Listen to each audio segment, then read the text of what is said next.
तो कोबर एकटा सुनिए, अगर अच्छा लगे तो लाइक ज़रूर कीजिएगा और कमेंट करके बताइएगा कैसा लगा।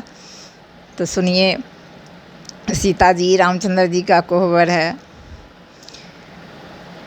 कोहबर लिखलन कौशल्या माँ औरो सौमित्राया माहे।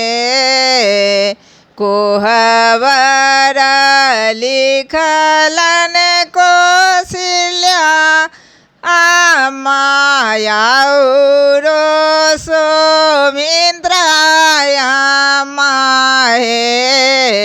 आहे चारो दिस लिखलन के कैया रानी। कोहबर सोहावन लागे। आहे चारो दिस लिखलन के कैया रानी। कोहबर सोहावन लागे।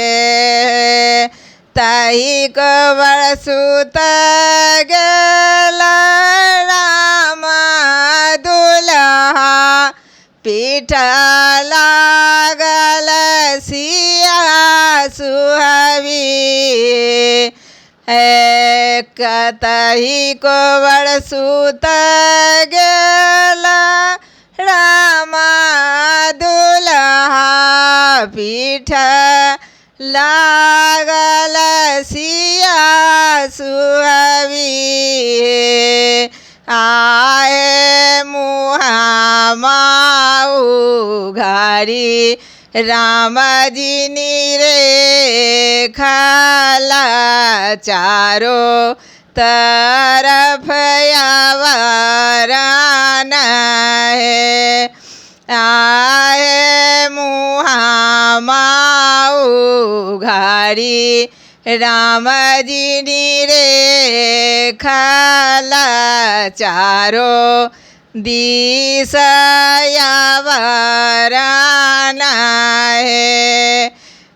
टीकवा दिहलन बाबा मोरा।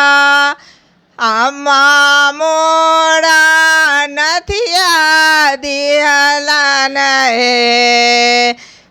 टीका मोरा दिहलन बाबत नथिया अम्मा दिहला है। आहे आहे प्रभु दे लाओ सेंदूरा। चारो तरफ यावरान है। आहे आहे प्रभु दे लाओ सेंदूरा। चारो तरफ यावरान है।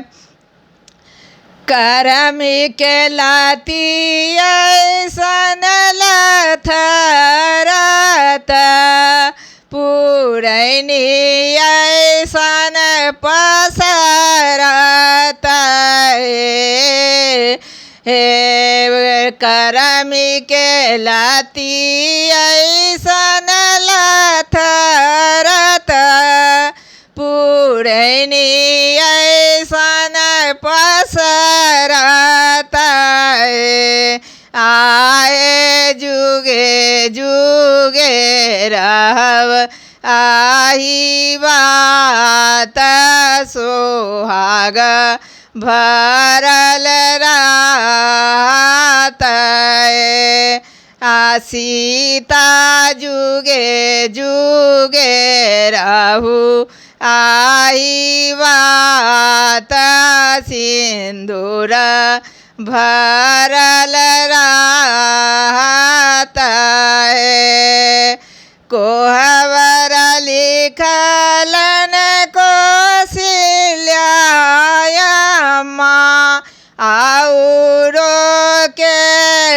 सौमित्र माए आए चारों दिस लिखा लन के कैया रानी को बरसो हावन लागे।